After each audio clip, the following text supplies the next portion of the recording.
আমরা কারকের ক্ষেত্রে সম্প্রদান কারকে একটা বাক্য প্রায় পাই, ভিক্ষুককে ভিক্ষা দাও।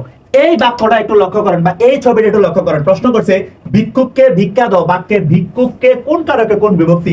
এটা সমাজসেবা অধিদপ্তর সমাজসেবা অফিসার নিয়োগ পরীক্ষার অপশন আছে কর্মে দ্বিতীয়, সম্প্রদানে কারকে চতুর্থ, অপাদানে দ্বিতীয়, অধিকরণে চতুর্থ। একটু ছবিটার দিকে লক্ষ্য করুন তো, এখানে ভদ্রলোক ডোনাল্ড ট্রাম্প, ওনাকে আমি ভিক্ষা দিচ্ছি না। মালিকানা ত্যাগ করে দান করার ক্ষেত্রে যিনি রিসিভ করবে বা গ্রহীতা, আমার ভিক্ষাটা কে গ্রহণ করতেছে? আমার ভিক্ষাটা এই যে ডোনাল্ড ট্রাম্প গ্রহণ করতেছে না। যিনি গ্রহীতা সবসময় সম্প্রদান কারক হবে। কোন কারক হবে?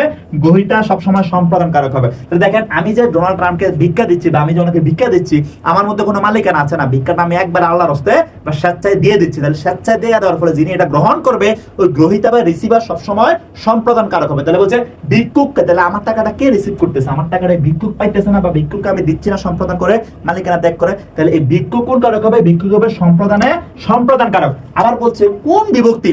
লক্ষ্য করেন, এই যে এখানে কে আছে, মূল শব্দটা হচ্ছে ভিক্ষুক, এখানে কে আছে, সম্প্রদান কারকের সঙ্গে যদি কে রে থাকে, এই কে রেটা সবসময় চতুর্থী বিভক্তি হবে। কোন বিভক্তি? চতুর্থী বিভক্তি হবে। মনে থাকবে এটা।